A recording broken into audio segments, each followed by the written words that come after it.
Well, a new Final Cut Pro update is here. Version 10.6.9 dropped in coordination with the release of the new iPhone 15, the iPhone 15 Plus, the iPhone 15 Pro, and the iPhone 15 Pro Max. So in this video, I'm going to cover what you need to do to be prepared to update your version of Final Cut Pro, as well as what's new with Final Cut Pro 10.6.9. For those of you that are pro editors and you know how to handle updating to Final Cut Pro, backing up the application, backing up your libraries, use the chapter markers to skip to the next section where I cover the details of what's new in this Final Cut Pro update. Spoiler alert, it's a pretty quick overview because there's not a whole lot that's new. But for those of you that have not really gotten acclimated to updating Final Cut Pro regularly, you're going to want to pay attention to this opening part of the video because there's some tips in here that are going to help you to avoid having Final Cut Pro update automatically, or if you do update Final Cut Pro and run into some issues, especially with third-party plugins, you're going to be prepared to roll back to the earlier version of Final Cut Pro. So with all that being said, let's get into it right now. And the first thing that we're going to do is we're going to look at the Mac App Store to disable automatic updates. So let's take a look. I'm in the Mac App Store right now. We want to go up to App Store and then Settings. And then we're going to uncheck automatic updates. You want to make sure this is unchecked because we don't want all of our apps updating automatically, especially Final Cut Pro. If Final Cut Pro updates automatically and you run into some issues with plugins, etc., you're not going to be able to roll back to the earlier version. So I always keep this disabled. Now, in Final Cut Pro's update website, the release notes website, they have a link to an article that talks about before you update Final Cut Pro, make sure you back up your Final Cut Pro application and your libraries. I'll have a link to this article in the description so you can look at what Apple wants you to do. And I'm going to show you a little bit of a different way that I do it, but essentially it's the same thing.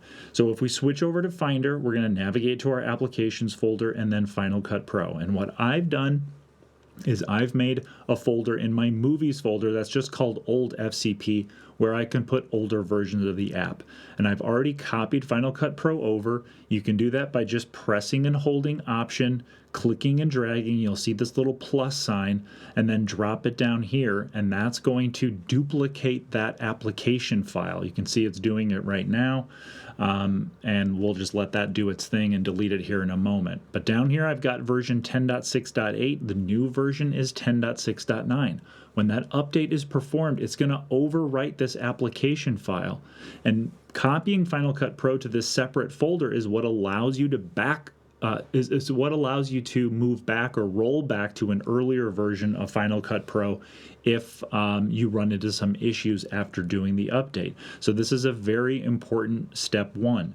Now, the next thing that we're going to do is double check the system requirements for Final Cut Pro. I get a lot of comments in my videos where people are frustrated that the Final Cut Pro update is not visible to them. Sometimes this is because your system is not compatible with the new version of Final Cut.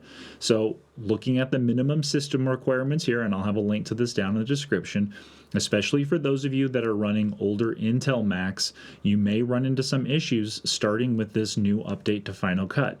But we need Mac OS 12.6 or later, 4 gigabytes of RAM, a metal-capable graphics card, 1 gigabyte of VRAM, 5.5 gigabytes of available disk space, and then all these other features. Now, most Macs have this, but there are some Macs that people are still using, like the trash can, where you might be limited to what version of Mac OS you can install. So if you're maxed out at something below 12.6 and you can't upgrade any higher, you're not going to be able to install this update to Final Cut Pro, and it most likely won't show up in the App Store as an available update. Now, in the App Store, when you want to go to the Updates tab to check for the Final Cut Pro update, if you are not seeing it there and you know that your system is compatible, you can use the keyboard shortcut Command-R on your keyboard to refresh the Mac App Store and rescan for those updates. Now, we do have updates to Compressor, Final Cut Pro in Motion. For a lot of you out there, you don't have Compressor in Motion on your computers. For those of you that do, these are very simple, minor updates to these applications, but I like to update them all across the board. So we have our version of Final Cut Pro backed up. The other thing that Apple tells you to do is to back up your libraries. So let's see if we can grab real quick a library from a previous video. So let's just say this video, this library here. If the Final Cut Pro update requires your libraries to be updated, which is usually something that you're prompted with when you open the new version of Final Cut Pro, you'll see a dialog box that says this library needs to be updated. If you click that update button and you have not backed up your older version of the library, you can't roll back that library to be compatible with an earlier version of Final Cut Pro. You're stuck. And again, if you're having issues with third-party plugins, other bugs or whatever that are going on with Final Cut Pro, which has happened a lot recently, that library is going to be stuck in the new version of Final Cut. So any library that you're working with right now, and you're going to be bold and update Final Cut Pro from your current version to version 10.6.9, you're going to want to duplicate that library before you open it in the new version of Final Cut. So all I do is I usually right-click and hit duplicate, and then I just rename this so that I know what version of Final Cut Pro this library is compatible with. So this one is compatible with the current version that I have installed, which is 10.6.8. I have not yet installed 10.6.9. So now I know that this duplicated library can be opened in Final Cut Pro 10.6.8 if I need to roll back my installation of 10.6.9 to 10.6.8. Okay, so this would be the library that I would open in Final Cut Pro 10.6.9 to check to see if the library is going to be updated and to start working and moving forward with my edits. Now, it's always recommended that if you're in the middle of a big project with a client, a feature film, a documentary, a short film, whatever, do not do your Final Cut Pro update in the middle of working on a big project. We can get into all of that in maybe another video, but it's ill-advised to do that, especially if you have like a hard deadline or an air date for the video that you're working on. Usually you want to wait until things cool off with your projects before you do that update. So we have our library backed up, and we have our version of Final Cut Pro, the earlier version, 10.6.8, we have that backed up. Now, something else that you can do that I'm not going to do here, but something else you can do is you can do a time machine backup of your Mac. I'll have a link down in the description if you're not familiar with Time Machine. That article from Apple Support will show you how to use a time machine backup. Essentially what it is you're connecting an external hard drive to your computer, and you're backing up everything on your computer to that time machine backup. That way, if you update to Final Cut Pro and start running into some issues with the newest version, you can use Time Machine to roll back to the earlier version of Final Cut when everything on your system was working fine. So Time Machine is another great resource for sort of covering yourself when you're doing a big update to an application like Final Cut Pro. All right, so the other thing that we want to do is check to see if there's been an update to the Pro Video Formats file. Now, Pro Video Formats is a file that comes with Final Cut Pro. It's a separate thing that you have to manage and update. It comes alongside Final Cut Pro and allows Final Cut Pro to see all of the different codecs and types of footage that cameras are creating. And sometimes people have issues playing back certain types of footage in Final Cut Pro, and a lot of times it's because they haven't updated to the latest Pro Video formats. So how do we do that? So we're going to go up here to the Apple and choose System Settings, and then that's going to pop up our Preferences window. So we're going to go to General, and then Software Update, and then it's going to check to see if there's a Pro Video Formats update. We've got a software update showing that it's available here, and sure enough, we have Pro Video Formats 2.2.7, which if you go to Safari, you'll see that here. Where is it? Right here. This was updated on September 19th. You can download it directly from the website, but it's just easier to do it here in the system settings. So we're going to install this right now before we update to Final Cut Pro. If you were to do this but still run 10.6.8, that's not going to cause any issues. So this is something that even if you're not updating Final Cut Pro, it's always good to install this update when it's released. So let's go ahead and install that. It's going to download it. It's only 10 megabytes, so it's not going to be too time consuming to update. So we've got that taken care of. That's now the current version. You can see here it's got support for these types of footage, but then other footage as well. So let's go back to the Mac App Store, and now we're going to update Compressor Final Cut Pro in Motion. And while this is updating, we'll take a look at the release notes for Final Cut Pro to just double check what all is going on. This is actually installing very quickly, so we'll just take a look at this for a moment. So new in Final Cut Pro 10.6.9, take advantage of the flexibility and dynamic range of log encoded video shot on iPhone 15 Pro and iPhone 15 Pro Max. Use new third-party log profiles to enhance the look of footage shot on popular cameras from Fujifilm, DJI, and Arri. And we'll take a look at this in Final Cut Pro once we get it updated. And this also adds support for cinematic video recorded with iPhone on iOS 17. That's because iOS 17 allows for cinematic mode to be in 4K versus previous versions which only allowed it to be in 1080p. Improvements and bug fixes. Fix an issue that caused motion templates to not respond to opacity adjustments, and fixes an issue that could cause duplicating a project to result in the original project opening in the timeline, which happens to me all the time. Fixes an issue that caused some Canon 4K 24 frames per second media to not be recognized properly. Fixes an issue that could cause the app to stop responding when the share menu was open. I don't use the share menu in Final Cut Pro. And it also fixes an issue where a background render would sometimes not complete when stabilization or rolling shutter were selected in the inspector. And I do believe I've had this with stabilization. It hasn't been a big problem, but definitely excited to have that fixed. Okay, so let's check back on the App Store. We still have Motion installing and Final Cut Pro. And I'm going to switch over to Keynote here, and I've got a little quick thing. Now, I installed Final Cut Pro 10.6.9 on my Mac Studio already, so I could take a look at what was new. And this is the window that pops up, what's new in Final Cut Pro, log support for iPhone, and new third-party log support. Those are the two big features that Apple has added that was worthy of putting in this What's New screen. And we have a before and after here, just as we talk about this. We'll take a look at it in Final Cut Pro as well on my MacBook Pro.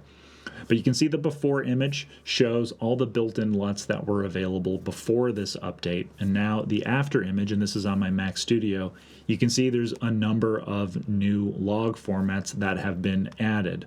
Some of the big ones are the Fujifilm F-Log and F-Log 2. DJI D-Log has been added. We've got some Arri Log C4.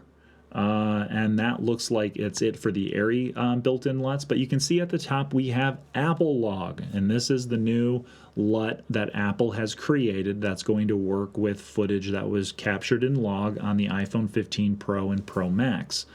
Now, in Final Cut Pro, or in your Apple system, you can't tunnel into this Apple Log LUT file. There's, as far as I know, no easy way to access that LUT file so that you could take a look at it, the actual file itself, put it over in DaVinci, move it over to other apps, whatever, share it with other people that want to be able to apply this LUT to their footage. As far as I know, the only way to apply this LUT to the log footage from the iPhone in Final Cut Pro is through the inspector menu. You can't add it as a custom LUT or anything like that. I looked on some forums really quickly to see how can I access the actual file that this menu is referencing, and nobody seems to be able to do it. Let's check back on the Mac App Store real quick and see if we are good to go with our Final Cut Pro install, which we are not. So we're just going to need another minute or so before we can open that up. But you can see here again with the Keynote, this really is the big update to Final Cut Pro. And I know a lot of you out there, especially iPhone shooters, are excited for this if you want to, have a little bit more dynamic range and a little bit higher quality footage. But overall, in comparison to some of the other applications out there that are video editing applications, DaVinci Resolve, Premiere Pro, this is a little bit of a disappointment that this update is so minor. Now, something to keep in mind, we are going to see spatial video added to the iPhone 15 in a future update, and that's going to make it compatible, that footage compatible with the Vision Pro virtual reality kind of headset that Apple is coming out with, quote unquote, early next year. So we are going to see another Final Cut Pro update coming out to make sure that spatial video is compatible with Final Cut. And with this version being 10.6.9, just with how versioning numbers traditionally work, we wouldn't see a 10.6.10. We would most likely see a 10.7. And all of us are expecting version 10.7 to be a bit more substantial than version 10.6.9. So let's check just real quick to see if Final Cut is done installing. It is not. It is still taking a moment to install. So what we're going to do when installation is done, what I like to do is I like to actually open all three applications, Final Cut, Compressor, and Motion, to clear out this What's New menu that pops up when you are opening those apps. I have had it from time to time where the What's New in Final Cut Pro, Compressor, or Motion can sometimes create some glitches when Final Cut Pro needs to look, sorry for my lack of terminology here, proper terminology developers, but when Final Cut Pro needs to sort of look inside Compressor or look inside Motion to perform an action within Final Cut Pro, sometimes this menu can block Final Cut from sort of seeing into Compressor or Motion and cause some issues. The reason that I suspect that is the root cause is I was having some issues a while back with some third-party plugins that were accessing Motion to do their thing, and they weren't working properly. So I opened up Motion, I cleared out this What's New in Motion screen, and then went back to Final Cut Pro, and the plugin worked perfectly after I cleared out that screen. So that's just something that I do as a precaution to make sure that there aren't any issues with Motion and Compressor. Checking back, looks like we're all updated in Final Cut Pro, so we can go ahead and open the application. And that'll take just a second to open. Let me just double check that we've got a bouncing icon on the dock, which we do. When we open this, I'm going to open a library to double check a few things. We are going to verify whether or not the library needs to be updated. So you can see we've got the What's New in Final Cut Pro screen popping up here. So I'm going to hit Continue. And then I've got Final Cut Pro down here on this screen, so we'll bring this up so that we can all hang out in Final Cut Pro together. And then I'm going to cancel that window, resize this so that we're full screen, and go from there. So what we're going to check is we're going to check to see if the Final Cut Pro library needs to be updated. We're also going to check if there's a new XML version associated with this update. And there's something else that we're going to check that I always forget. What is it? I think that's it. Okay, so let's go ahead and open up a library. We'll open up the one that we duplicated before called No Live Stream. And actually, you know what? I have let's go to the Mac Studio. I'm going to connect to my my main computer because my No Live Stream library is actually compatible with a much older version of Final Cut Pro. So I want to test with a newer library just to make sure that this needs to be updated. Okay, so let's go here, Final Cut, and then I'm just going to option drag this over here. Now this library is linked to media that's on my Mac Studio, and we're going to open this. This is something that was compatible with Final Cut Pro 10.6.8. So it looks like this does not require a library update. So just going to repeat that. Final Cut Pro 10.6.9 does not require libraries that were created in Final Cut Pro 10.6.8 to be updated. Now my suspicion is that if you were to open up this library in Final Cut Pro 10.6.8, if you were to roll back this installation, it would still open no problem in 10.6.8. Still, I like to back up my libraries before I open them in a new version of Final Cut Pro just as a precaution. Okay, so the next thing that we're going to do is we're going to check to see if there's a new XML format. Now you can see that I've got all my media offline. That's okay. This is all being referenced on another system, but we can still check to see if the XML version is new. So here we go. We've got the current version 1.11, which is the version that was in 10.6.8 as well. So the XML version has not been updated. And for those of you that are doing a lot of heavy color turnover, visual effects turnover, sound turnover, you're not going to have to wait for those other applications to get compatibility with a new version of the Final Cut Pro XML. Of course, Apple, being very smart, allows you to use the previous version of the XML if some of those other applications that you're doing turnover with have a difficulty working with the latest version of a Final Cut Pro XML file. So that's all good there. Now what I'm going to do is I'm going to open up Compressor and Motion and make sure I clear out the What's New screen, just so that we don't have any issues if I need to send something to Compressor. So I'm opening Compressor down here, bringing it up here, and you can see we've got What's New. I'm just going to hit Continue so that the next time I open Compressor, that pop-up window isn't there. And we're going to do the same thing with Motion. Open that up, and then we'll clear out that What's New screen as well. So we'll click that. So this screen, and this is what I'm talking about. This screen can sometimes cause Final Cut Pro to not see properly inside the Motion application. At least that's my suspicion for those of you who are pro developers and pro software engineers, and I'm completely wrong about this. Please tell me down in the comments. But I have had issues again with Motion, and then when I clear out this window, those issues have cleared up in the past. So we'll go ahead and hit Continue, get a little spinning wheel here, and wait for Motion to be cleared out.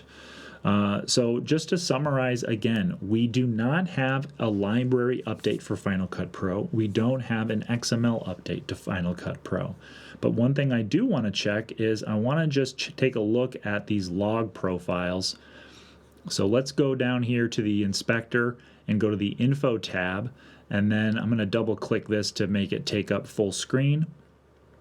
And then when we click on this footage and go to the General, I might not be able to do this with this footage. So let's do this. Let's go ahead and import some Canon log footage that I have on this drive. And we'll drag this into the footage event.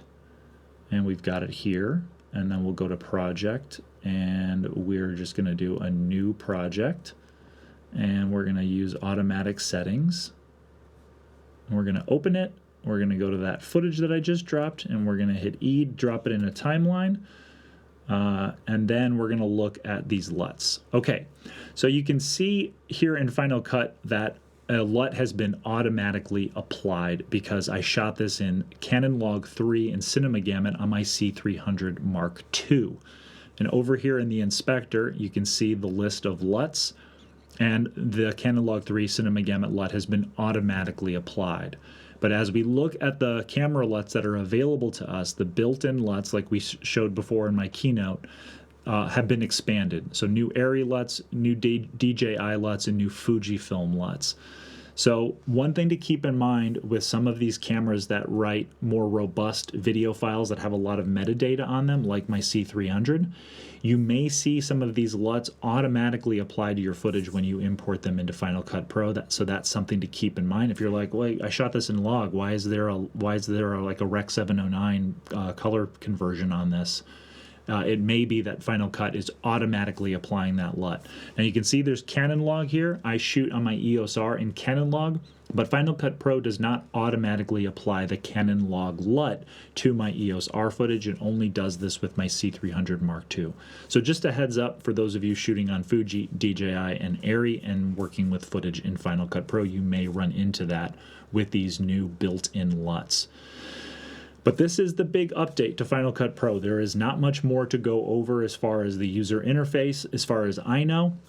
And I'm waiting for some of my contemporaries and colleagues to use Final Cut Pro 10.6.9 and start reporting back anything that they're learning.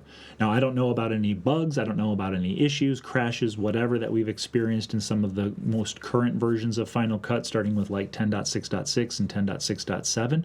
But I'm going to be editing in Final Cut Pro 10.6.9 for the next few weeks, and anything that I run into or find that's new, if they changed a little thing about the user interface or move something around or audio effects aren't working or whatever the case may be, I'll of course report that on Twitter. And so you can follow me, on X, formerly known as Twitter. You can follow me at the handle listed below on the screen. And of course, I have links in the description. If you're not subscribed to this channel, subscribe. We've got a really great Final Cut Pro community here in the comments on my videos. I also have a Discord server. If you want access to that, you can become a channel member. Certain levels of channel membership allow access to that Discord, where we're talking about Final Cut Pro, Apple Tech, and all things related to the film video industry. So feel free to join as a member. If you have any questions about this update, please drop a comment down below.